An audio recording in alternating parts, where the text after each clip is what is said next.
Today, November 12, 2025, cryptocurrencies are seeing significant losses as lawmakers in Washington appear to be getting closer to resolving the federal budget stalemate. Shares of Gemini are sinking after the company reported third quarter earnings that fell far short of market expectations. Alexander Bloom from 2 Prime discusses what he's watching in the crypto market through 2026 and beyond. I'm Jordan Smith. Major digital assets are in the red, reversing yesterday's rally, which was fueled by optimism about a potential end to the government shutdown. As of noon Eastern Time, Bitcoin had fallen back toward the $13,000 level. Ether was down 1.4%, and the Solana SOL token dropped more than 3%. This pullback comes even though the Senate passed a bill last night to end the shutdown, which is now with the House. The negotiated deal, however, does not include an extension of the Affordable Care Act subsidies, a key demand from Democrats, and instead calls for a vote on the credits in December.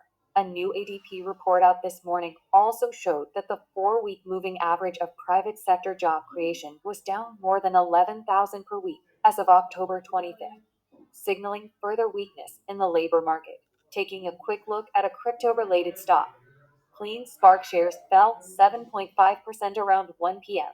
Eastern after the Bitcoin miner increased its convertible note offering to $1.15 billion. This move is part of a broader trend among miners and AI-focused data infrastructure firms turning more to debt markets for capital. Gemini shares are slumping this morning after the Winklevoss twins crypto exchange reported a wider than expected Q3 loss of $6.67 per share yesterday. Analysts were looking for a loss of $3.24 per share. Q3 was the company's first quarter as a public entity after going public in September. IPO-related costs were a major factor, contributing to a net loss of $159.5 million for the quarter, even as revenue doubled from the previous year.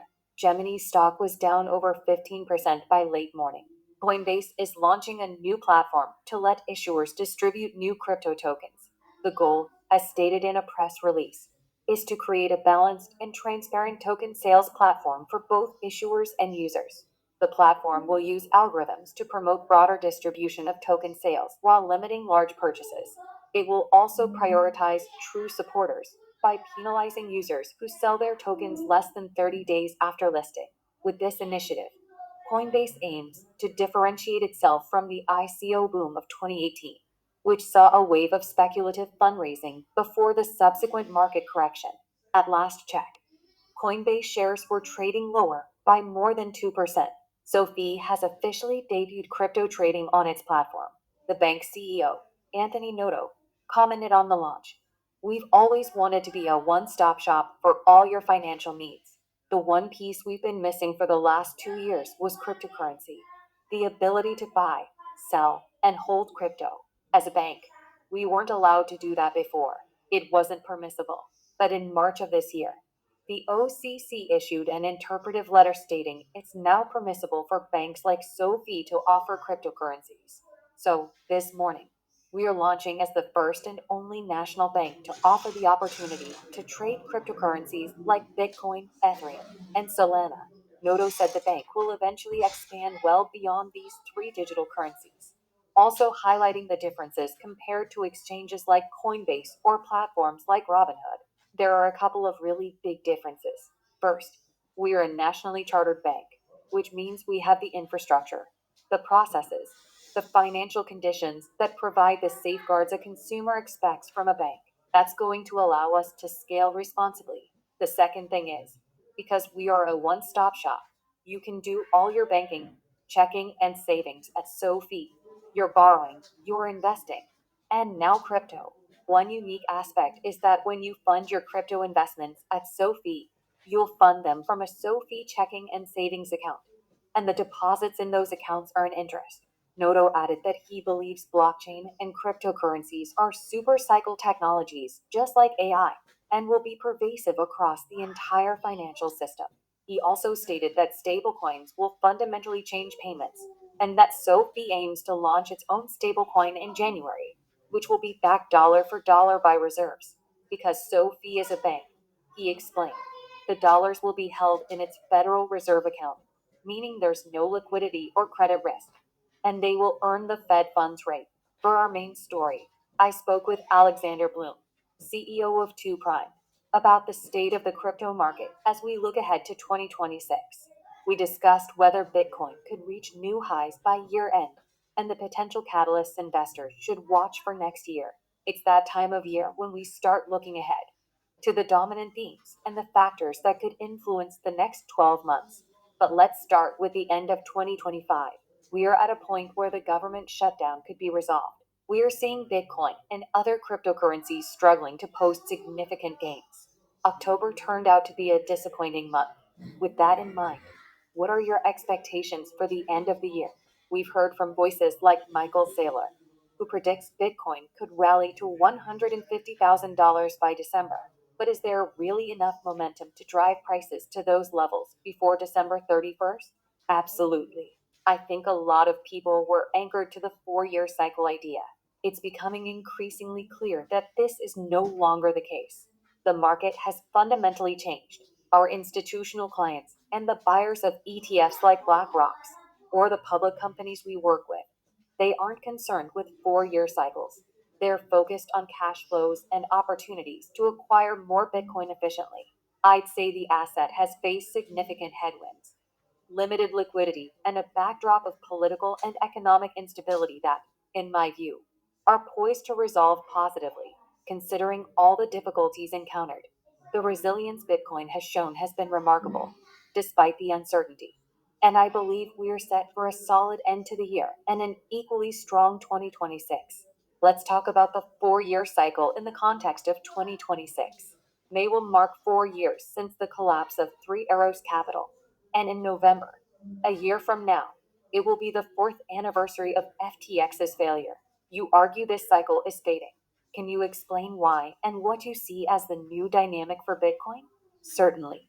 The main engine of the 4 year cycle has historically been the halving.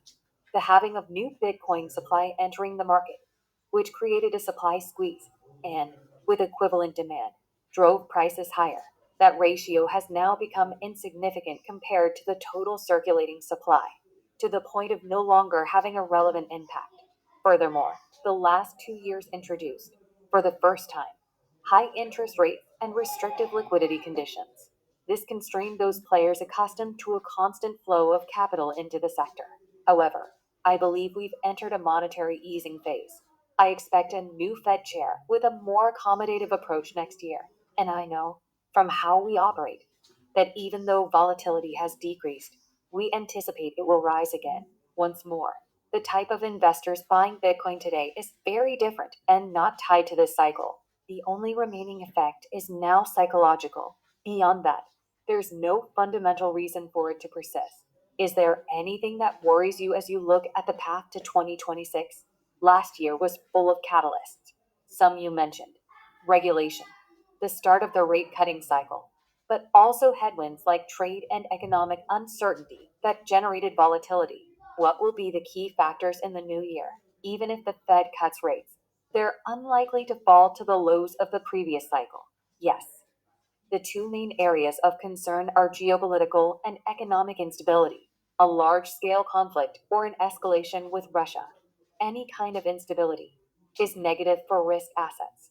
In addition, if the entire economy were to collapse, or there was a major housing crisis, or a catastrophic event, that would obviously impact everything, especially Bitcoin, which operates 24/7 and is often the first source of liquidity investors turn to on weekends or after hours, thus getting hit first and hardest. That being said, I think the enormous liquidity injected over the last 5, 6 years, I believe 50% of the global M2 money supply was created in that span, has to go somewhere, and that has supported all assets: real estate, stocks, Bitcoin, and other cryptocurrencies. Another aspect specific to the sector is systemic risk. You mentioned Three Arrows Capital and BlockFi, all groups that failed because they were lending to each other in risky ways with inadequate risk management. We are one of the largest Bitcoin backed lenders in the world, and I believe companies like ours have learned from those mistakes. We don't rehypothecate our clients' Bitcoin. We don't trade to chase extra spread. So, Some of those systemic factors are no longer as salient. Finally, if you look at the total leverage in the lending market today, it's equal to the peak of the 2021 to 22 cycle.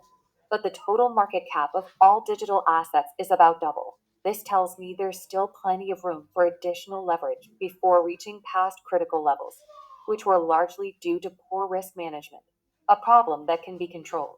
So, all things considered, barring an unpredictable war or a severe economic crisis, I'm quite optimistic for the year ahead. As you mentioned, many lessons were learned from the last cycle, and many companies that survived the crypto winter have built new, less risky businesses. I've asked you about the risks. Let's end on a positive note. What are the positive catalysts you're watching for 2026? In summary, the first is regulatory. There's greater clarity for the entire industry. I've been working in this field for 12 years, and for the first 11, you were never sure if you were on the right side of regulations, even running a regulated business. Now there's more peace of mind for us and for institutional investors to create products and offer them to their clients. Schwab, for example, has stated that in the first half of next year, they will allow their retail clients to buy Bitcoin directly through their accounts. JP Morgan is about to start offering loans collateralized by Bitcoin. All of this benefits Bitcoin because it's happening in a safer regulatory environment. Regarding rates, it's true, they won't drop to the COVID era lows. However, any reduction, whether from 1% to 0.75% or from 4% to 3.375%, still represents an increase in liquidity, and that's a very positive factor. Then, the proliferation of stablecoins will simply lead to greater adoption of all assets within the digital ecosystem. Finally, there are simply solid companies and more sophisticated products. We don't just offer standard loans, we offer different structures, built in call options, mechanisms to reduce margin calls. I believe we'll see increasingly evolved structured products.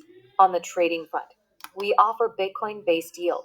There too, competition is fierce among public companies holding Bitcoin that are trying to differentiate themselves from being a simple Bitcoin proxy. New products and greater sophistication will attract new clients and allow existing ones to increase their investments. All right, that's all for today. We'll be back tomorrow with a new update. See you then.